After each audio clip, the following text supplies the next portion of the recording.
উন্নয়ন ফোরামের সম্মানিত সভাপতি জননেতা জনাব ফখরুদ্দিন মানিক ভাই এই পর্যায়ে বক্তব্য রাখবেন জনাব ফখরুদ্দিন মানিক।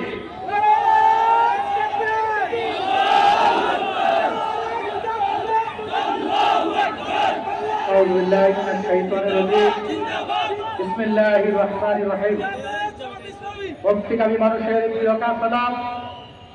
বাংলাদেশের স্বাধীনতা সার্বভৌমত্বের অতন্ত্র প্রহরী গণমানুষের সংগঠন বাংলাদেশ জামাত ইসলামী ফেনী শহর শাখার উদ্যোগে আজকের এই আয়োজিত পথসভা সম্মানিত জামাত নেতৃবৃন্দ, ইসলামী ছাত্র শিবিরের বিভিন্ন পর্যায়ে দায়িত্বশীল নেতৃবৃন্দ, সম্মানিত আগত অতিথিবৃন্দ, সম্মানিত সাংবাদিক বন্ধুগণ, আইন শৃঙ্খলায় নিয়োজিত প্রশাসনের কর্মকর্তাবৃন্দ, সংগ্রামী ফেনীবাসী, সংগ্রামী উপস্থিতি জনতা, আসসালামু আলাইকুম ওয়া রাহমাতুল্লাহ।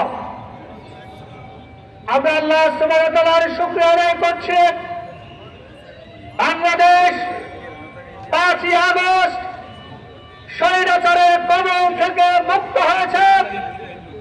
বাংলাদেশ তৃতীয়বারের মতো ছাত্র জনতার আন্দোলনের মাধ্যমে আবার তৃতীয়বার স্বাধীনতা লাভ করেছে। সংগ্রামী ভাই এবং বন্ধুগণ, আপনারা দেখেছেন বিগত 17 বছর ধরে যেই স্বৈরাচার বাংলাদেশের উপর দুঃশাসন চাপিয়ে দিয়েছে, বাংলাদেশের গণতন্ত্রকে গলা টিপে হত্যা করেছে, বাংলাদেশের মানুষের ভোট এবং ভাতের অধিকারকে কেড়ে নিয়েছে, কোন রকম মানুষের মতামতের তোয়াক্কা না করে নিজেরাই একবার ইলেকশন ইঞ্জিনিয়ারিং এর মাধ্যমে আরেকবার ভোটার ভিড় নির্বাচনের ভারতে আরেকবার ইলেকশনের আগের দিনে তারা রাষ্ট্র ভোটের মাধ্যমে বাংলাদেশের মানুষের উপর জগদ্দল পাথর উপর চেপে বসেছে।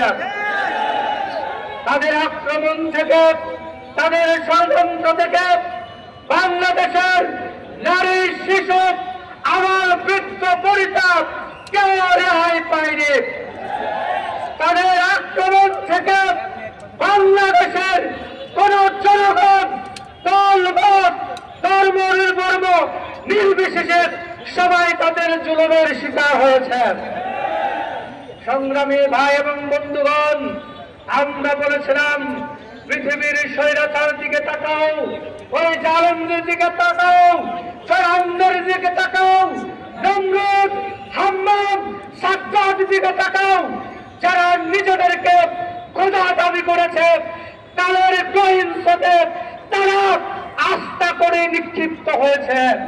তোমাদের অবস্থাও এই ফেরাউন, নমরুদ, হাম্মাম, সাজ্জাদ, হিটলার, মুসলিনের মতো সেই পরিণতি তোমাদেরকে ভোগ করতে হবে। তারা আমাদের কথায় কর্ণপাত করেনি। তারা ক্ষমতাকে পাকামুক্ত করার জন্য, ক্ষমতাকে দীর্ঘায়িত করার জন্য বাংলাদেশের রাষ্ট্রীয় প্রশাসনকে জনগণের উপরে চাপিয়ে দিয়েছে। আমরা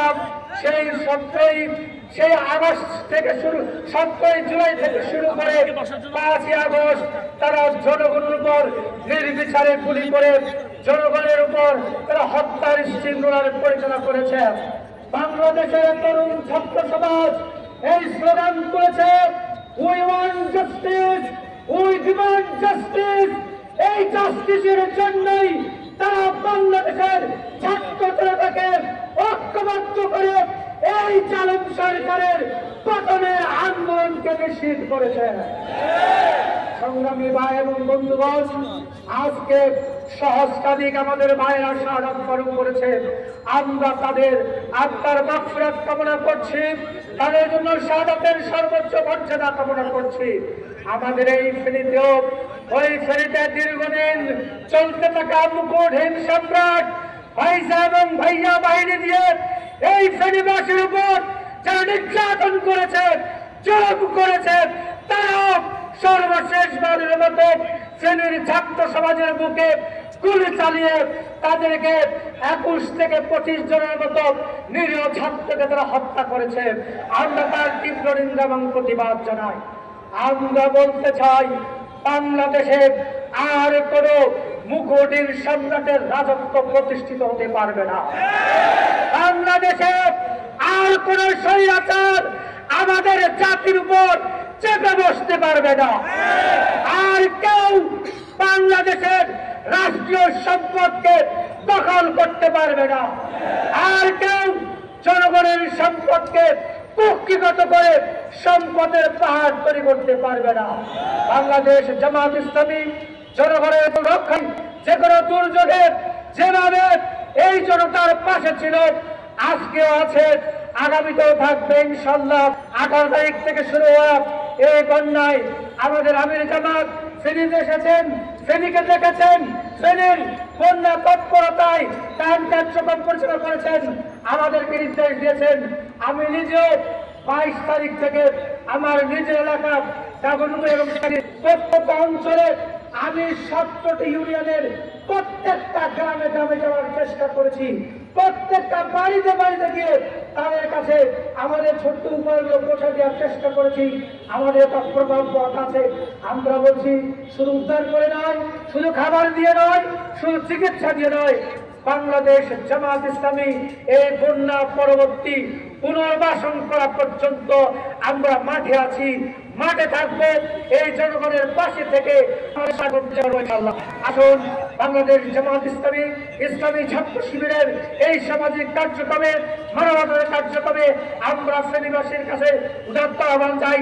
আমাদের পাশে দাঁড়ান, সহযোগিতা করুন। আমাদের ভালো কাজে আপনাদের বুদ্ধি পরামর্শ দিয়ে একটি স্বনির্ভর বাংলাদেশ বিনির্মাণে, সম্প্রীতির বাংলাদেশ বিনির্মাণে আপনারা সহায়তা করুন। আপনাদের সবাইকে উদাত্ত আহ্বান জানিয়ে আজকের উপদেশ উপস্থিত জনতাকে আন্তরিক ভাবে জানিয়ে আমার কথা শেষ করছি। আসসালামু আলাইকুম ওয়া রাহমাতুল্লাহি ওয়া বারাকাতুহু।